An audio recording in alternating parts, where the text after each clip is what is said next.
Hi everyone, I'm Kurt, and I'm from China. Take a look at these buildings behind me.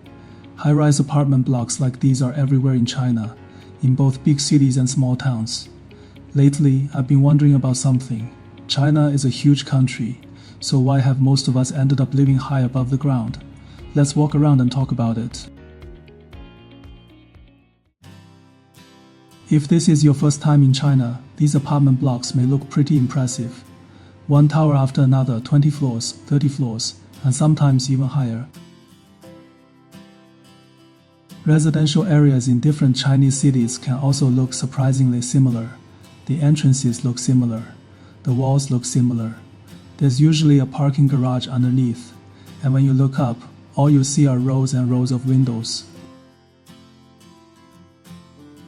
This isn't limited to major cities like Beijing and Shanghai. You can also find 30-story apartment buildings in smaller cities, and even in small county towns. The usual explanation is simple. China has too many people, so everyone has to live in tall buildings. I used to think that made perfect sense. Then I spent some time looking at satellite maps, and I started to have questions. Tokyo is extremely crowded, but once you leave the city center, you still see a lot of 1- and 2-story homes. New York has Manhattan, but it also has the low-rise neighborhoods of Brooklyn and Queens. On the outskirts of London, large areas are filled with 2- and 3-story houses. These places have high-rises too, and housing there certainly isn't cheap. China can't simply copy the way they build, but they do show us one thing. A large population alone doesn't explain why almost everyone has to live in a 30-story apartment block.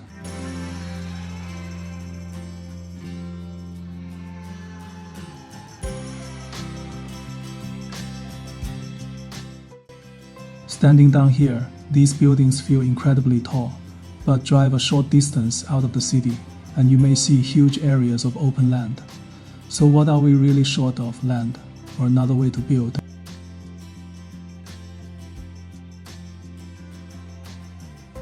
Of course, China may be huge, but that doesn't mean every piece of land is suitable for housing. Farmland has to be protected, so do forests and water supplies. And a large empty area isn't much use if it's too far from jobs, schools and hospitals.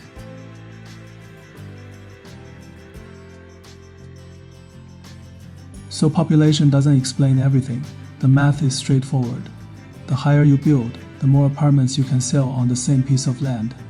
2-story homes may house a few dozen families. 30-story towers can house hundreds.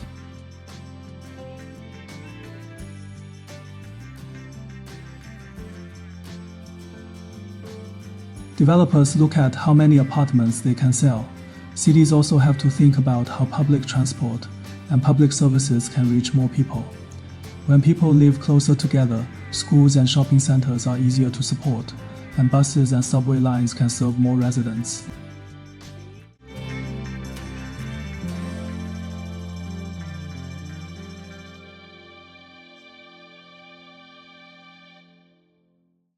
This is how many new urban districts have developed over the past few decades. Roads are built first, then come housing, businesses, and public transport. Within a few years, an entirely new part of the city appears.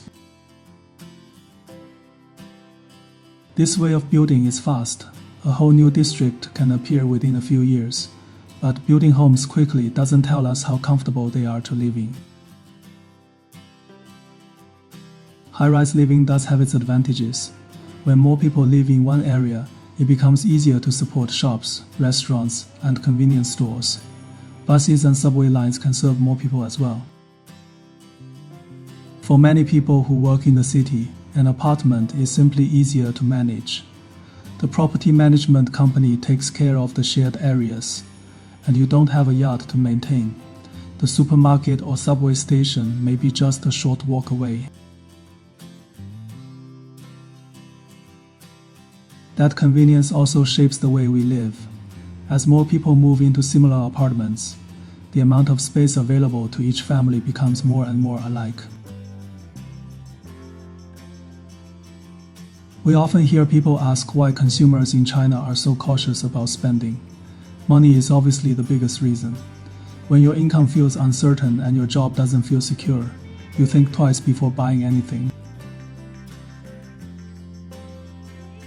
But living space matters too. With a yard, you have room for plants, tools, and outdoor furniture.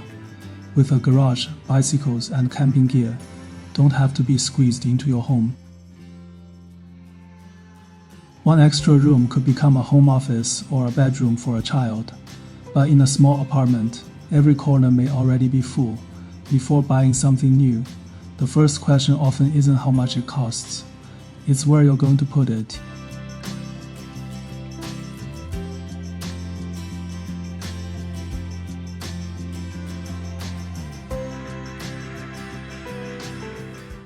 A lot of the time, we do want to buy these things.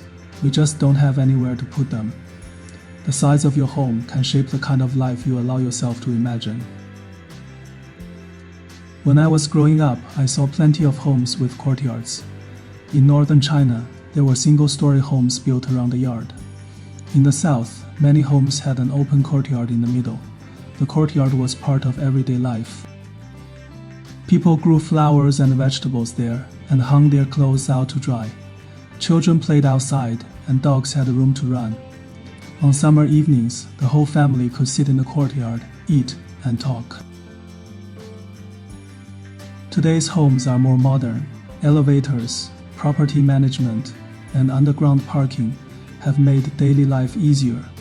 But once the front door closes, a family may have only a few dozen square meters of private space. Children have to take the elevator downstairs to play. Older people have to leave the compound just to find a sunny place to sit. We've gained a lot of convenience, but many families have lost even a small piece of outdoor space of their own. Older homes had plenty of problems too. Some were cold and damp, and the facilities could be very basic. Still, people somehow felt a little closer to the world outside. Honestly, I'm not against high-rise living if your job is nearby and you have a subway station and a shopping mall downstairs. It can be extremely convenient. I just wish people had more choices. Some people want to live in the city center. Others should be able to live a little farther out, in a low-rise home with a small yard. A city shouldn't be judged only by the number of skyscrapers it has, or by the size of its newest district. What also matters is whether ordinary people can find a home that fits the way they want to live. High-rise housing isn't going away, and dense cities do need it. But cities can offer more than one option. Alongside 30-story apartment towers, there could be more 6-story buildings, townhouses, and homes with small yards. Many people aren't asking for a huge house. They may just want a small patch of space where they can grow a few plants, keep a bicycle, and let their children or their dog run around. If you had a choice, would you rather live in a high-rise apartment in the city center or farther away in a home with a small yard? Let me know in the comments. I'm Kurt. I'll see you in the next video.